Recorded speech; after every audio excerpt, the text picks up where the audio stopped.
नमस्कार. RV22 news मध्ये आपलं सर्वांचं स्वागत. नमस्कार, मी पंजाब डक हवामान अभ्यासक. आज आहे 23 सप्टेंबर 2024. आज मी लातूर जिल्ह्यामध्ये लातूर ते रेणापूर म्हणजे लातूरचे अंबादास रोड या ठिकाणाहून या शेतकऱ्यासाठी एक अंदाज देत आहे. खास करून मी लातूर जिल्ह्यामध्ये सोयाबीनचा प्लॉट बघण्यासाठी आलो होतो.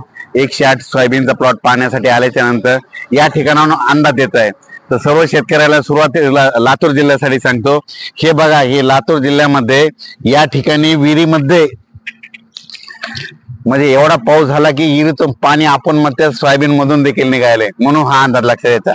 लातूर जिल्ह्याला सर्व शेतकऱ्याला सांगू इच्छितो, लातूर जिल्ह्यामध्ये इतका पाऊस पडला हे संपूर्ण लातूर जिल्ह्यामध्ये असा या पाणी विहिरी एकदम भरल्या आणि सोयाबीन मधून पाणी निघत आहे, म्हणून हा अंदाज लक्षात येतात. पण लातूर जिल्ह्यात तुम्हाला एक सांगू इच्छितो, तुमच्याकडे 23 सप्टेंबर 24, 25 आणि 26 दरम्यान आणखी 4 दिवस जोराचा पाऊस पडणार आहे. आज दुपारनंतर जोराचा पाऊस पडणार आहे, म्हणून हा अंदाज लक्षात येतात. त्याच्यानंतर परत एक सर्व राज्यात सांगायचं झालं तर राज्यामध्ये आज सांगायचं झालं तर आपण पूर्व विदर्भाकडे घेऊ. पूर्व विदर्भ आणि पश्चिम विदर्भामध्ये आज ह्या मध्ये 26 तारखेपर्यंत विखुरलेला स्वरूपाचा पाऊस पडणार आहे, म्हणून हा अंदाज लक्षात येतात. राज्यात एकंदरीत परिस्थिती बघायची तर मराठवाड्यात देखील 26 तारखेपर्यंत जोराचा पाऊस राहणार आहे. 3 दिवस विजेच्या कडकडासह पाऊस पडणार आहे, म्हणून हा अंदाज लक्षात घ्यायचा. राज्यात एकंदरीत परत आपण पश्चिम महाराष्ट्राकडे सांगू इच्छितो.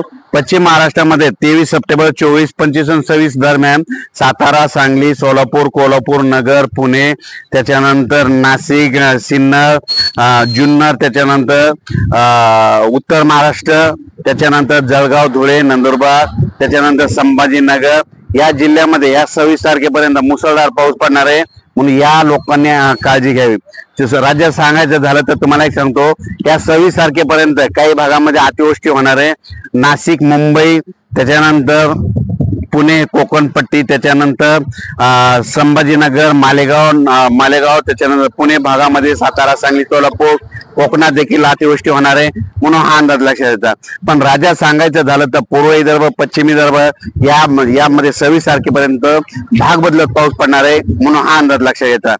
त्याच्यानंतर सर्वांना एक सांगू इच्छितो, जिल्ह्यावाईज सांगायचं झालं तर म्हणजे आता आपण काय करू, जिल्ह्यावाईज घेऊ. चंद्रपूर, वर्धा, नागपूर, भंडारा, गोंदिया, यवतमाळ, वाशिम, हिंगोली, नांदेड, परभणी, त्याच्यानंतर लातूर, बीड, उस्मानाबाद, त्याच्यानंतर सातारा, सांगली, कोल्हापूर, सोलापूर, त्याच्यानंतर जत, मिरज, वाळवा, त्याच्यानंतर तोच पाऊस तसाच परत इकडं पुण्याकडं, कोकणपट्टीकडं, मुंबईकडं, तसेच नाशिककडं, म्हणजे सगळं जवळपास राज्यातला बऱ्याच भागमध्ये ह्या 3 दिवसामध्ये दररोज भाग बदलत जोराचा पाऊस पडणार आहे, म्हणून हा अंदाज लक्षात येतात. त्याच्यानंतर परभणी जिल्हा, त्याच्यानंतर जालना जिल्हा, बीड जिल्हा ह्या 3 दिवसामध्ये चांगला जोराचा पाऊस पडणार आहे. त्याच्यानंतर संभाजीनगर मध्ये जोराचा पाऊस पडणार आहे. जळगाव जिल्ह्यात जोराचा पाऊस पडणार आहे. बुलढाणा जिल्ह्यात जोराचा पाऊस पडणार आहे.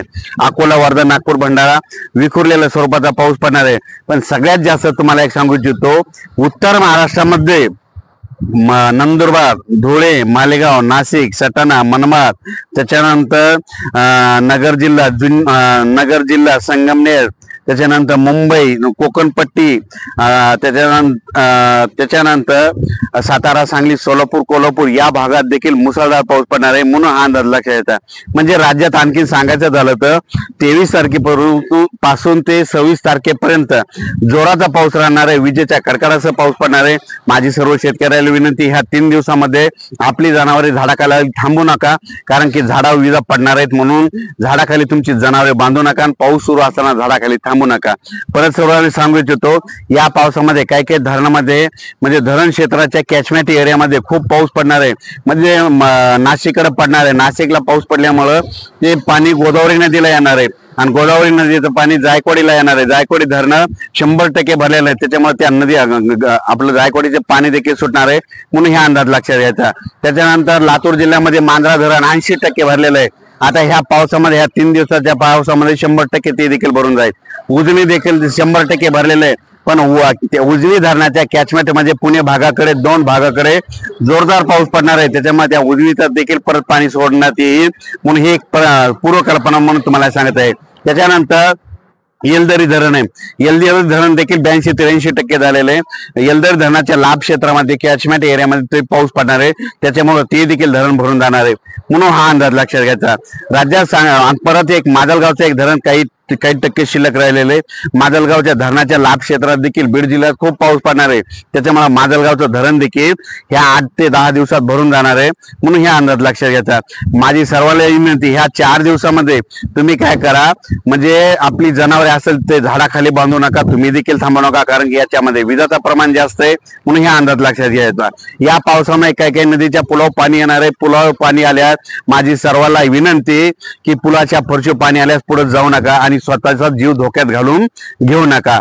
परत सांगू इच्छितो की 27 सप्टेंबर 28 आणि 29 दरम्यान लातूर, सोलापूर, त्याच्यानंतर धाराशिव, त्याच्यानंतर परभणी, बीड, या नांदेड या भागामध्ये थोडी जोर ओसरणार आहे. म्हणजे राज्यातला पावसाचा जोर 27 ते 30 दरम्यान ओसरणार आहे, पण परत 2 ऑक्टोबर नंतर परत पावसाचं पुनरागमन होणार आहे, म्हणून हा अंदाज लक्षात घ्यायचा.